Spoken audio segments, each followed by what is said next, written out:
There's lots of fraudulent people out there who give advice or who steal people's money or who offer a rental, and when you get there there's no accommodation, and so we just wanted to create that where the people in there are advisors and suppliers of services that people need when they move. Because we did find it quite a challenge understanding the whole Australian system. We wanted to come here, but there was so much and it was so overwhelming. We did not get proper advice, or it took very long to find those people to give us the right advice on visas, on moving, on settlement, on all sorts of things, moving your pets, challenges with that. So we've got behind the scenes where they're doing their work, checking out another venue for their clients.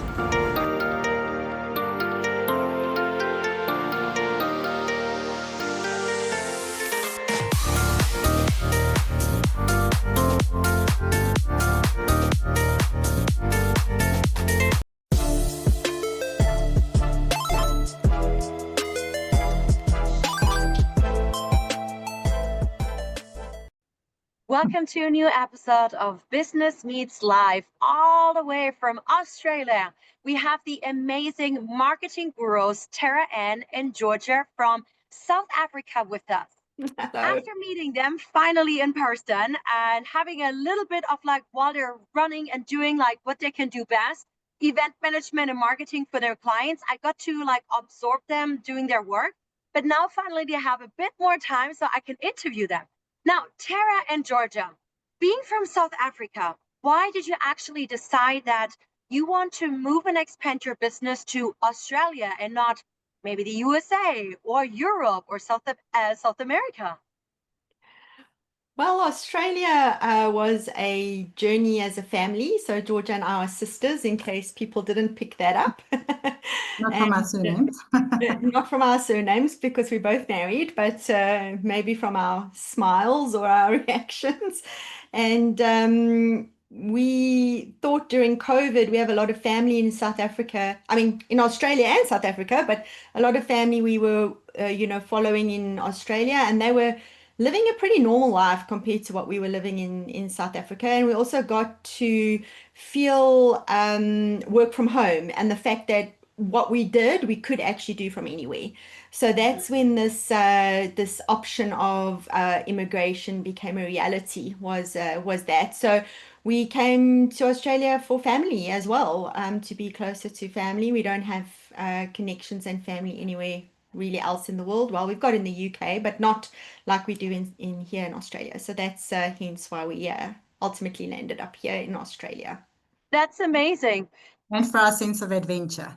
Yeah. Okay. I mean, I would assume because you also speak the language, maybe the culture shock isn't too bad, but I think sometimes people underestimate it. What was the biggest lesson, or let's say the biggest culture shock when you arrived in Australia? And this could be either number one in your private life, or it could even be like as an entrepreneur. Do you want to go first, George? Well, digest that. For me, because I've traveled to other places and lived in other places as well. I have lived in the UK for a brief period of time, as well as Zambia in Africa. Wow. So I'm used to adjusting, as is my family, to our surroundings and adapting quite quickly. So like the culture shock, there wasn't so much of that, but just noticing little things that weren't the same. Like when you're driving on the road, there's no stop streets. You just kind of yield when you get to an intersection, Okay. or a T-junction where there would normally be a stop street. So you kind of look around and think, oh, what now? So that was something interesting that was a bit different to where we're from. Yeah. Tara, what about you? I think coming here from a place where in business, I guess everybody knows your name. They know who you are. They know what you do. They know what you're capable of. And you don't need to go necessarily looking for work. Work finds you. To come to a place where you've got to actually build that from scratch was a bit harder than I had anticipated. So I got to Australia about just under a year before Georgia, and started to look at, what the opportunities and things are coming here then realizing things are done differently. They really are. So you don't sometimes realize cultural differences. You think marketing is marketing, but actually in different countries, even though the principles are the same, the way people interact, do marketing, it's quite different. So I guess that was one thing that I didn't expect to be so different in our line of work. But yeah, that's it, I guess. That's interesting. I mean, this is a spontaneous interview, right? But this would have been my next question, actually. So let's talk about speed meets strategy. So one of your clients basically praised you for achieving in 6 weeks what normally takes like 9 months. Yeah. What's your secret sauce, if you don't mind sharing this, to such high speed execution? But of course, me being German, we still want like the high quality, right? We don't want to sacrifice the quality. I think it's a combination of teamwork between Georgia and myself. We're very efficient. We're also willing to go the extra mile and do what other people maybe are not willing to do. What would you say, Georgia? I think, I mean, it is that teamwork. It's, a combination of the duo. We get on with it, and there's no umming and ahhing about it. We do it when we need to do it. We work when we need to work. And Okay. also technology has helped us. So what is very different in Australia is the level of adoption of AI and understanding of that and understanding of how it can help you be more efficient in your work. So Georgia and I have been on a heavy learning curve on automation, getting technology to do things that people would otherwise have done. So Yeah. with the two of us, we can do the jobs of 10 people because just of the nature of the tools we've learned. That has been quite a heavy learning curve, which we've also been willing to go down that route over the past year. Which is impressive because that's how I met you, Tara, last year in an AI marketing course, right? Yes. And it's just impressive. You were so new. You were in Australia, I think it's about a year. You are a wife, you are a business owner, you are a mom. And then at the same time, you did super heavy learning and speed of implementation of your newly learned knowledge, which was impressive. You just bought a house here and all these kind of things, like where other people would have made excuses super, super fast. Now, let's talk about AI driven transformation. So, Mm, your tagline, like on your website, basically is going from vintage to vanguard, thank sorry, God. from vintage to vanguard. So, what are the most common outdated marketing practices that you see businesses still using? And how do you help them to make the leap into AI powered strategies? Interesting topic that. So vintage to vanguard. Georgia's come from a creative fashion design point of view. And if you want to think of it like that, people are wearing clothes from the 80s, maybe still in the modern era. So what we've seen is that the traditional things of doing things in multiple places. So people would run email campaigns in an email system. So they were trying to become tech savvy by adopting technologies in marketing, but it became very diverse. And all of a sudden, they had their data in different marketing systems, in a CRM, in a mail system, in another platform, in various places. So that was one of the things we've been doing, is bringing that all together so our customers can get a single view of their customers and their data, and then using AI in terms of reaching out with the right messaging for certain target markets. It's made us much more efficient in being able to help our clients talk to the people that they need to be talking to. Instead of, we're still seeing it, people are putting their adverts on the bus stop or they don't Very pricey. street polls so much here in Australia, but flyers in the letterboxes. When with AI, you can actually reach those people in this region, in this zone, digitally quite efficiently via their cell phones, via their internet connections, via their various activities on social media these days. So I guess the old Yellow Pages. Is Yellow Pages a thing in Australia? I think it is, right? That book. And people would have to Germany it is. I don't know about page Australia. through. I know they've got thinner and thinner over the years, and this is why, because of what we're talking about today. The AI world that has been adopted by, or getting adopted. It's, I think, still Yeah. early adoption. Yeah. Georgia, anything you would like to add on this? Uh, no, it's just I think it is interesting how we are moving to a more digital space, and AI is an important part of business, and you need to adopt or you're going to get left behind. Mm-hmm. Mm. Yeah. So you two are sisters, but you have to work so closely together. I'm pretty sure that you complement each other super well, but I'm sure that there's sometimes also these clashes. Now, if you had to give yourself some advice, let's say maybe 10 years from now, or if you had to start all over again, like your marketing agency in South Africa, in Australia, being family and entrepreneurs, what would be your advice? If we were to start over again, Yes, like the advice to yourself, like the younger versions of you. actually, you know what? Everything Do it you all do, over again. yeah, do it all The over same again. way. Same way, because everything you do makes you who you are. So the learnings, the hard yards, just do it all over again because it was all worth it in the end of the day. Mhm. And what's the long-term vision that you have for the Marketing Hub Australia? Well, it's a family business, right? So our vision is to first and foremost support our families in a new life in Australia. And then from there on, it's working with the people of Australia and building, adding value with different eyes and a different lens to other people. From, our background and our journey and our experience, we can really help people with that execution quickly, understanding their businesses and helping them get their businesses to market quicker. Because the longer times, I mean, the one client of mine had a website in draft for over 9 months. After we met, 3 months, the website, or not even 3, 4 weeks, the website is live.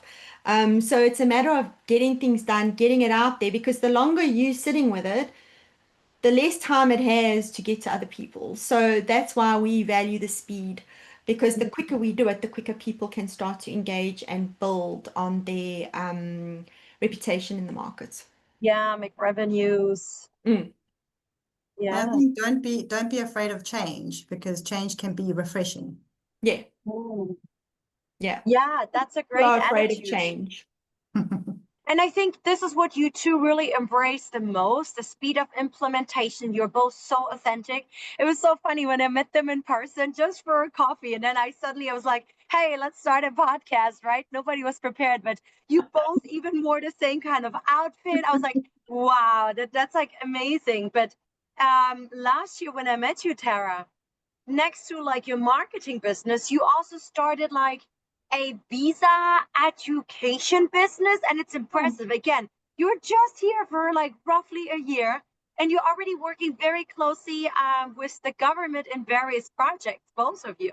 You want to mention anything like how can you help people with that visa topic? What is it about? Oh yes, that's Move Mates. That's a because we did find it quite a challenge understanding the whole Australian system. We wanted to come here, but there was so much and it was so overwhelming.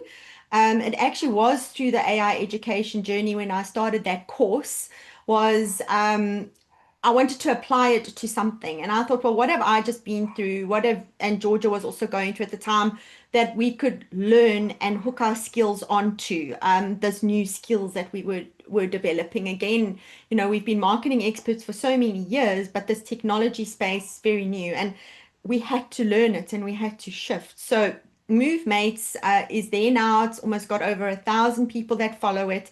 It's Wow. connecting people that are in the same journey and helping them with things where we did not get proper advice, or it took very long to find those people to give us the right advice on visas, on moving, on settlement, on all sorts of things, moving your pets, challenges with that.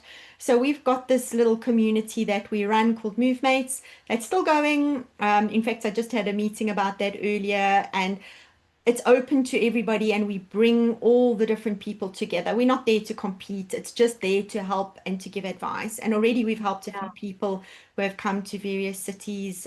We've got about 7 or 8 MoveMates people now that are in Adelaide.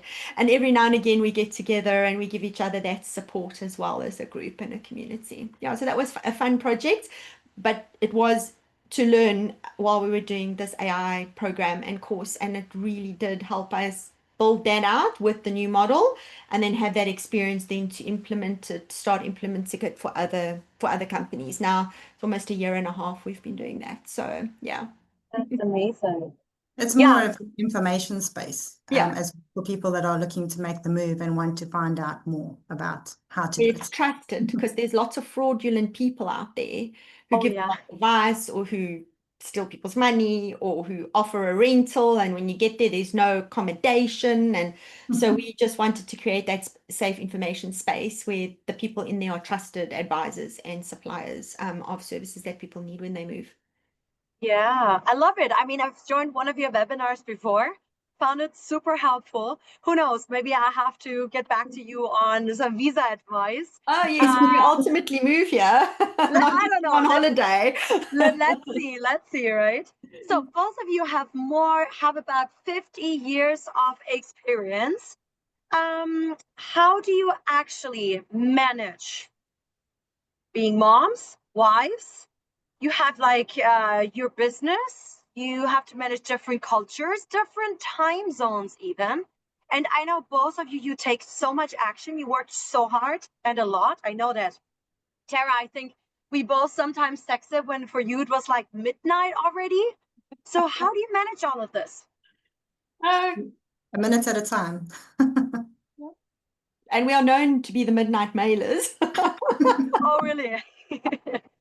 No, I think it's someone, I don't know where I heard it the other day, about work-life balance. You know, people are always talking about this work-life balance thing, and you want to get this work-life balance and work and have life balance. No, we have work-life integration. Same for me. That's how we get along well.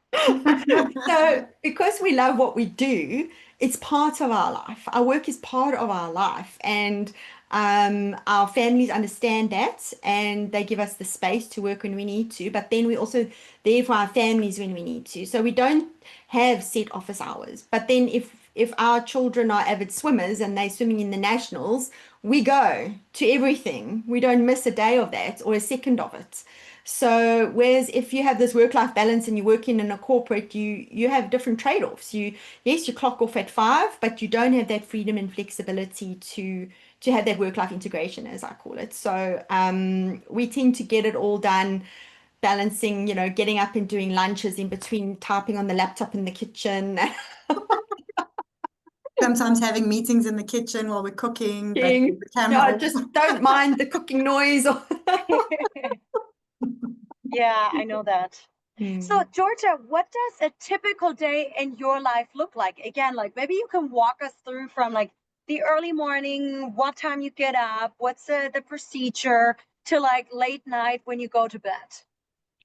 So typically in the mornings from 5 o'clock until about 9 o'clock is family mom time that I have to do my mom functions. So I'll get up at about 5:15, send my husband and kids off to swimming. So I'll get his coffee ready and give them some snacks to go, and then start preparing the school lunches for them so that when they get home, they can pretty much pack that up and get off to school.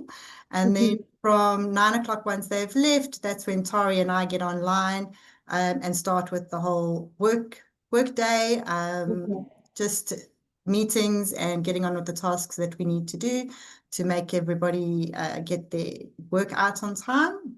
And then from, if it's a quieter day, maybe a walk on the beach with the dogs, if we can fit that in, shopping every now and again, and then working in the afternoons and into the evenings with our South African clients online. So, yeah, and then bed it depends. What's the time difference with South Africa? It's about 7 or 8 8 hours. hours. Yeah. Yeah. 8 Depending on hours. where you're in Australia with the 300 time zones we have here. I see. Yeah. There's actually one more work-related question that I have, and again, thank you for sharing also a couple of like private parts here. So you guys have worked in very highly competitive markets, and you, Georgia, also in several countries around the world. What's the one key lesson you've learned about standing out without overspending? Standing out without overspending. I guess if we look at it, we have to be smart. So if you've got a smart idea, you don't need to spend so much money. So, for example, one of our clients recently in South Africa did a big trade show. Now, trade shows are expensive. If you take the most expensive booth, you're going to pay a lot of money. So, what we do is we take the smaller package that's available where we can still have a space and we do a clever activation. So, we built this big wall and we had little stickers made that everybody got at the conference, and they all had to complete this picture at the booth. And then when they came, they scanned the QR code on the booth to get a giveaway or a prize or something. And then they had to give us some information about them. So this is where we built in our automation and our marketing system as well. So immediately we captured that information into the back end of our automation system.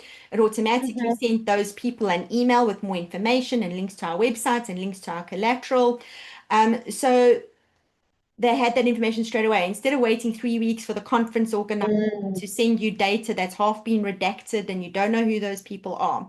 So there we help them save a lot of money than they would have normally spent on something like that, just by being smart, by taking a lower package, but doing clever things to attract the right people to their activation, to give their data willingly, to get more data information from those people, so you can then start segmenting and targeting them after such an exhibition. Because sometimes people go to these trade shows, spend a lot of money, and then get nothing much out of it. Right, Georgia? I think that's also where that speed to action comes in again, because the people are scanning, they're filling in their forms, they're already getting an email from the client saying, thank you for visiting us at the stand. So we're not waiting Yeah. that 2-week process to get that information. It's instant. It's happening as it As happens. it happens. That's amazing. I also remember when we were meeting in person. I mean, you were there in Sydney, actually, when, funny, we met in Chinatown, right? You were just checking out different event places. And at the same time, you actually had an event with clients from South Africa and Las Vegas, USA, that you managed through the phone. There were some hassles, multitasking from its best. I love it. And also speed of implementation, as you said. Something I've noticed here in Australia. Oh, sorry. The town hall clock is very loud in the background, I think. Yeah, we don't hear it. Oh, okay, good. Now it's quiet again.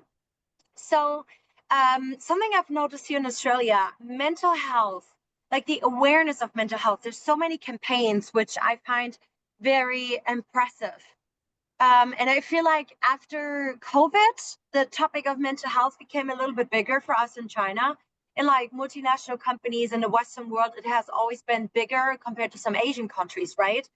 How do you keep sane with all of the challenges that are happening in your private and work life? Like, how do you manage your own mental health? Again, I think when you enjoy what you do and you love what you're doing, it's not a chore. It doesn't become a drain on your mental health. It's actually good for you. It's like I get mental health issues when I don't have enough to do. Okay, is the workaholic talking here? You can always just take a step back and breathe and find your happy space, you know. Sometimes you just need a break. And like I said, if you need to take that break, take a break, walk away, go to the beach, go for a walk, clear your head. Georgia and I like to go shopping. We Retail don't buy therapy. anything. We just Retail window shopping therapy. Yeah, we did it last week. We were like, okay, we don't have any meetings on Thursday. All right, we'll go do this and that. And then we'll end up finding all these other little stores and little places that we hadn't seen before and explore and just like step away a bit from the work. Sometimes we do that, just to give us our brains a break. And then we come back, and then we get another great idea. So the advice is go window shopping or go shopping. Or walking or to the beach, or, do some physical exercise. We should try and do it more, but we kind of sometimes just get stuck behind our laptops a bit much. But as I say, it does help because Georgia and I like working together as well. So Okay. half the time we chat about some other thing, then we're back onto work, and then Actually, swimming. I've just remembered, Tara, do I remember this correctly, that back in the days you had over 50 employees in your company back in South Africa? Yes, we did actually. Yeah. So what happened then? Was it because of COVID or? Yes, COVID, definitely COVID, as well as predominantly COVID. So when you're running an event, a physical company where you're doing golf days and exhibitions and trade shows, and all of a sudden none of that can happen. Who would have ever thought, if you do scenario planning in a business, you do risks, who would have ever put something like that onto their risk map? Nobody. So it kind of hits everybody unexpectedly. Luckily, we had a client in Italy, and Italy got struck first with COVID, if you remember. And we were going into the lockdown, and she said, "Oh no, Tara, it's not going to be 21 days. We've been a month, 6 weeks, 12, forever, however long it was in Italy already before it sort of got to Africa." And so we kind of had a bit of insight into how bad it was getting there, and we were like, all right. And that's when we had to, unfortunately, reduce and cut back staff and do work that, other people were doing now, take that back onto our plates, like the delivery and the customer management and things like that. And then after COVID, that's when we started to realize, hey, we can actually work from anywhere because of marketing budgets didn't necessarily go away. It was how they were being spent and on what. And I think that really elevated the digital transformation in marketing, and in communication. I mean, what we are now on Zoom, hardly anyone had been on Zoom meetings. Hardly anyone had been doing Teams meetings. All of a sudden, that was our whole lives. Running events, running conferences, running engagements, running digital marketing activities. So yeah, that's been a 5-year journey now, if you can believe it, around the digital transformation. And then you kind of realize, okay, well, maybe we don't need to go back to the way we used to do things. We can do things more optimally with its resources, overheads, all of those things. So, COVID was terrible. I mean, it was a terrible time to tell, so many people that unfortunately I can't afford to pay you anymore, kind of thing. But ultimately, when you look out the other end and you say, oh, well, look actually what the positives were that came out of it. It transformed your lives. It did. It did. Yeah. We would not be sitting in Australia today if it wasn't for COVID. That's facts. We're slowly coming to an end. I know you ladies are always so busy. The next meeting is coming, but I have another 1-2 questions for you. Okay. Tell us something about you that you may not have talked about publicly yet, or to your clients, something that is like a little bit like a secret, or I don't know. Now she's asking us to let out secrets, George. I have no secrets. None. I don't believe you, Georgia. Dear. I don't know. We have a lot of cousins family. I think people know that though. What don't they know, George? They know we're sisters. We always tell people that. Yeah, I've met your husband already, Tara, in Sydney last year. We've got 2 boys, and maybe they don't know we still have a 93-year-old grandfather. Come on, there has to be something more interesting than that, which is great. I'm happy that. Yeah, I mean, he's heading for 100. We'll have to have a 100th celebration soon. Well, maybe an interesting fun fact is that before marketing, there was fashion in my history, and I used to make wedding dresses. Wow, I did not know. I used to be the pin assistant. I love it. And Okay. my first ever wedding dress that I made, I was still in college studying, was Tara's wedding dress. Yes. And I was in my second year of studies. Please send us a picture so we can integrate it in the podcast, okay? Yes, And then I made my own wedding dress. and then she made all our friends' wedding dresses, and then she became famous and made famous people's wedding dresses. Really? So, but what happened? Like, what was the move that you stopped doing this and went into marketing instead? Well, it was a passion of mine that I pursued in the sewing, and went into fashion design and studied that for 3 years. And then post that, then I started with the wedding dresses, and then I started having a family. And family and time to allow people, because they would always come into my home. So it was a very personal space, doing the wedding dresses, and it took a lot of time that, was easier just to kind of adapt to the online world. Do you still do wedding dresses if people request you? I mean, I'm not married yet. I'm just saying. I do. I can. My work has Wow. always landed up being a referral work, and I think in this industry as well, with the marketing, and what we've also found now with our move to Australia, is that it is your networking, it is the people you know, that is the best form of business, is referral business from people Trusted. that work with you and customers that know you. Yeah. I Definitely. agree. And it takes time to build that trust with people.